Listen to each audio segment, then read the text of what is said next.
Welcome to Mindshift. I'm Brandon. Today is episode 6 of my newest series, Dissecting the Divine, in which we look at this wonderful book, God, An Anatomy by Francesca Stavrakopoulou. For those of you that are new, you may want to watch episode 1 to get your bearings. You don't necessarily have to go in order, but we go chapter by chapter or body part by body part of the divine and looking at what does this really say about this character? How did it fit within the myth, the lore, the legend of this Abrahamic God? And not just for Yahweh, but we look at what is going on in the other communities, religions, and cultures surrounding this time frame and this area, and it is fascinating. So we're on chapter 6, which is Phallic Masculinities, and in this chapter we're going to be looking at why was it important for these gods of the past to be so potent, so powerful, and how that related to their genitals and the bragging and the comparison and the war, etc. And it's quite interesting. So how does she start us off in the book? She starts us out, funny enough, with a more modern example. This was back when President Trump was in office, and he was provoking and mocking Kim Jong-un with the size of his nuclear launch button and the fact that his did indeed work. And it's a silly example, but it just goes to show that not much has changed, where these men in power represent that power by alluding to their masculine power, which is derived in the size, strength, virility, potency of their manhood. This is truly a tale as old as time, and she begins to set the case forward for, even though it is upgraded to nuclear weapons today, that weaponry or warfare in general has always been a symbolic hypersexualization of the masculine kind. So let me start you off with a quote from page 110 for those of you that are following along. Like so many military leaders of the modern world, the gods of ancient Southwest Asian societies also correlated the scale and impact of their weaponry with the size and virility of their penises. Bows, swords, clubs, spears were all common phallic symbols and represented a certain form of alpha masculinity in which the aggression, bloodlust, dexterity, stamina, and physical strength of a warrior were aligned with a rock-hard erection, powerful jets of semen, a heightened sexual prowess, an insatiable libido, and penetrative domination. So that is kind of her setting the stage for us. She goes into next a myth that represents this really well, and I love anytime that she grabs myth outside of the ones we're already looking at with Yahweh and just shows what is going on, what is common at this time and in these places. And we get the story of the Babylonian god Marduk and his fighting and defeat of Tiamat, where he uses his bow, which is clearly his penis, and she shapeshifts through all of these female forms while he remains erect with the tension in his bow, where he finally shoots an arrow straight down her throat and destroys her heart. And the sexual violence in the imagery is not lost even on the priest of Babylon, as they clearly say that Tiamat has been defeated by Marduk's penis. And I remember so starkly my first time going through this book, even though I had been proved wrong so many times, she would talk about some other myth and the god that would clearly be doing this. And I thought, that's so crazy. It's so in your face. Like, how did these people ever deal with this?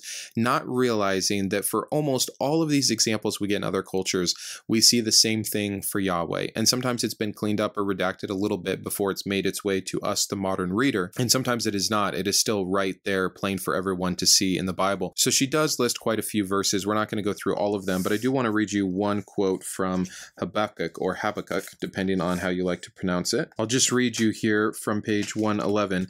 The divine penis bow has indeed been remembered, although not quite as Marduk might have expected. Instead, it is associated with Yahweh, the God of the Bible. He too is a warrior deity whose signature weapons of thunderbolts and lightning strikes and torrential rains are equated with the devastating impact of his mighty bow and speeding arrows. Like Marduk's bow deluge, Yahweh's bow is identified with his erect penis, albeit in the euphemistic language of bare flesh. You brandish your bow of nakedness, you satisfy the shafts of your bowstring, enthuses the prophet Habakkuk in glorious graphic vision of Yahweh as the ultimate phallic warrior. And then she gives us a lot more examples from a few verses that I'll put up on the bottom of this screen so you can go and see them for yourself. And it really is amazing just how many times in the Bible we see something so very similar. We have examples of the enemy bows going soft, losing their rigidity at the sight and the fear of Israel or Yahweh. We have God turning his bow on his own people with these graphic details of sexual violence as he lays open Israel to be raped or to look at her nakedness, etc. And again, many many times including God's genitalia and or his semen as either a creative or a destructive force, which is something she talks about so much in this chapter. These phallic masculinities can be positive or negative because they just house and contain so much power. And then we get into warfare in general and the sexualized nature of warfare, especially to the male. And we have a few things that are interesting. I'm going to share a relief with you in a second and explain that. But first, let me read you another quote. Written into imperial treaties and international trade policies were divine curses to be triggered should one party renege on the agreed relationship. Vassal kings would have their bows broken by the gods. Their dynastic lines would be rendered sterile. Their bodies would become impotent and effeminate. For gods and humans alike, this was a world governed and shaped by a network of multiple masculinities. Each was relative, contextual, and subject to the possibility of change. There's all of these different degrees of masculinity, and how you could lose masculinity really in warfare was kind of the make it or break it as a man. And so she shows us this example of a king of Assyria and this relief that is done during a time of warfare. And this kind of relief is par for the course. We see this everywhere. There is a lot of purposeful symbolism going on. So let me put this up on the screen and we can talk about it here. So this is a gypsum wall relief from the Northwest Palace in Kahul, or Nimrod, dated around 865 to 860 BCE. It shows King Ashur-nasir-pal II in his chariot charging through enemy lines as he wields his war bow. So notice that his bow and the bow of the god representing him just to the right are completely erect and stiff, where you'll see that the enemy bows are in different scales of softening or bending or breaking. You'll also see that there is a man who is completely dead, who is lying prostrate and open with his hand covering his genitals. And then there is a man underneath the charging horse in a position of submission with arrows that have penetrated his back. And as the author notes here, even a seemingly open rear to being penetrated by the war horses themselves. It is a sign of taking the masculinity away. You couldn't take away their muscles or the reality of what soldiers were, but you could position them in such a fashion that showed you were dominant and they were passive. You were the aggressor and they were the defeated. And we have all this masculine energy and imagery and all of this feminine energy. And that is kind of what is leading us into the next part, which is the penetrated man. And so this brings up so many aspects of the ancient Southern Levant's culture at this time, that semen was thought to be so special, so potent, and so powerful that really it became about a misuse of that semen is what became the crime. And so those crimes looked like many different things: a barren woman, homosexuality, masturbation, anything that wasn't allowing the semen to do its vital force, if you will. So I'm summarizing like 4 or 5 pages at a very high level overview, but it is fascinating to see how this concept led to so many of the laws or rules that we see amongst many of the cultures at this time. We'll talk more about this here in the part 2. As most chapters have it, there's a second part. So I want to read you the segue paragraph between these two parts, and then we'll talk about the second half of this chapter. From the modern masculine to the non-masculine, the penis was the pivot around which ideologies of cultural power turned, and the tool by which social order was calibrated. But it was not confined to war and sex alone. Phallocentric masculinity bound together many other aspects of ancient societies and the undergirdling patriarchal systems by which they were held to flourish. Most crucially, all life within the cosmos was usually understood to be drawn from and depend upon the phallic potency of the divine male. And so it leads us to part 2, which is called cultural insemination. And it starts out with 2 really strange different takes on semen, if you will. We get Tissot, who is an 18th century Swedish doctor who writes this long paper on, from a medical perspective, the issues with masturbation, which essentially boils down to making one lazy and incompetent, a drooling, blubbering mess, a non-useful human, etc., because it was sucking the life force out of you. Losing an ounce of semen at some times in history has been compared to losing like 40 ounces of blood. Again, it is such a life force, and it should not be taken from you. That's why there were laws, even in Babylon at this time, going back and in other parts of Persia that we can see, where women were not allowed to be on top. Men did not want to share this dominance during the sexual act, or allow women an upper hand, or lose any of that vital force by having it taken from them. Males needed to be the penetrators, the aggressors, etc. I said there was kind of a strange comparison, because then she goes back a few centuries and we go to Augustine of Hippo, who, when trying to explain original sin and looking and believing in the story of Adam and Eve, literally talks about from their curse, it has been essentially an STD, that traveling through the semen, which now has touched every person that has come from this original coupling, we have all inherited this corrupt semen, and thus our original sin and horrific natures. I just want you guys to remember that anytime you hear someone bring up how smart these church fathers were, and how they've given us wonderful explanations for anything in the Bible we think might be problematic. No.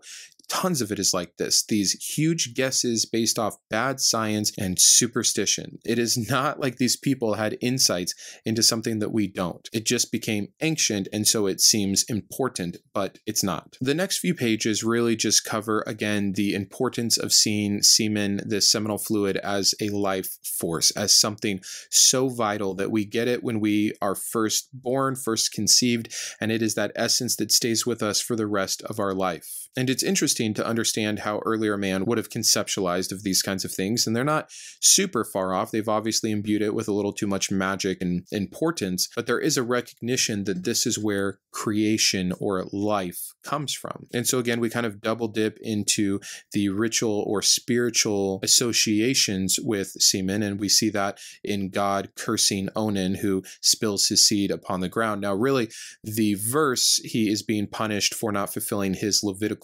duties by having sex that has the potential to create offspring with his widowed sister-in-law. But we're shown that there's still so much importance in when this potent energy is not handled correctly. And again, we get into some Old Testament laws on sex with a menstruating woman or barren woman, or a man obviously would be considered a wasted potential. And then we get to some really interesting descriptions, I think, of looking at when there was an issue with conceiving, with making life. It was never on the man. In fact, even impotence, which is the only thing you could put on a man, was often put on the woman. She was not desirable enough, or she had some hidden sin going on in her life, etc. But we see this just in the verbiage alone. It is men who beget children, and women simply bear them. Women are this processing factory, if you will, for the important life force, but nothing further. The act of creation comes from the man, except when it doesn't work, then it's the woman's fault. She's barren. She's empty. It's her problem. It's not on the man. And we see what that did in these societies, just furthering again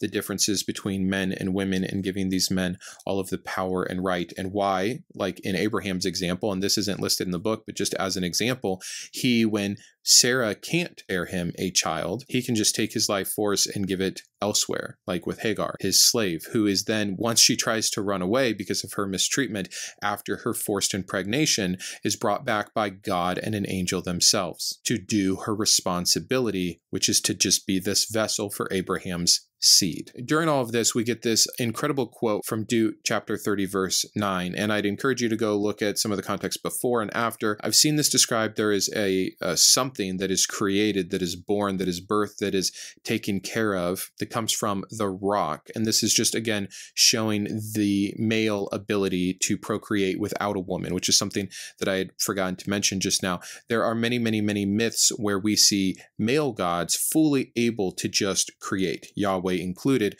without the necessity of a woman. Now, we do get the one example of when we create Jesus from God, we need just, again, the vessel from Mary. But examples like in this Dut 39 verse, we see a self-contained creation from the male only, and this offspring, which is again said to be Jacob or Israel, and there's a lot of allusions, and so I'm not trying to make a case for it. Get the book, read it for yourself. I have all the links to buy it in the description of this video, by the way. But it is just further backing up her point that when it came to creation, you had one of two things. You had gods and goddesses sometimes creating, again, always the act of creation from the god and the passive nature coming from the goddess. And many times the goddess would simply get skipped and it would be just God. like our creation myth. And to drive this home, this importance of male virility and the weakness of the woman, we get an example of an Anatolian god, Telepanu, who is a creator god, and when he gets upset and angered and he storms out, everything dies. Nothing will grow in the fields anymore. Men and women cannot conceive. Women that were pregnant cannot continue in their pregnancy. He has removed his act of creation, his vital life force from the process. And we see something really similar in Hosea, actually, which I know we just covered, although I did not cover this particular verse. It's Hosea 9:11 through 14. Let me just read to you what she says about it and the quote. The calamitous impact of a disappearing deity is known in the Bible as well. When God vows to punish his people with a miscarrying womb and dry breast, he threatens to do so by abandoning them. Here's the quote. Israel's glory will fly away like a bird. No birth, no pregnancy, no conception. Even if they bring up children, I will bereave them until no one is left. Woe to them indeed when I depart. And so very similar to that Anatolian myth, we see God threatening to leave, and when his presence is gone, the lack of creative power is overwhelming. One cannot conceive, one cannot bear children. Again, so fascinating to see it in other myths and be like, wow, that's so crazy. I wonder if we have anything. And then bam, it's just right here in the Bible. This is just what these cultures did. And that's such a huge part of what this book is. It's shining a light on the fact that this God and its creators act and write and think and project just like all of these other gods of the time and their human creators. You just can't get away from it. It shrinks down to nothing, the divinity of this supposed God. The rest of the chapter is really just looking at a bunch of other myths and comparing it with Yahweh. We get the myth of the Egyptian high god Atun, who masturbates the world into being, and we hear the graphic imagery of what he did and what his own hand is supposed to be representing. And we see that hand becomes a euphemism very often for the genitals, just like the feet did, but this time it's because the hand is also an action tool. It is something that is used to create, to build, to destroy, just like the penis, just like the powerful force of semen. And then we get this quote. This will be the last quote, and then we'll kind of wrap up, but I think that this is interesting. So after explaining that, the author says, it is a cultural caution the God of the Bible frequently ignores. Although he is best known in the West for using the body of a mortal woman to carry and birth his divine son, he is also presented as a God whose patriarchal masculinity is so extreme and so intolerant of other deities and their generative powers that he not only takes on the midwifery roles traditionally ascribed to goddesses, but repeatedly exhibits his own ability to bring new life into being by means of his own body.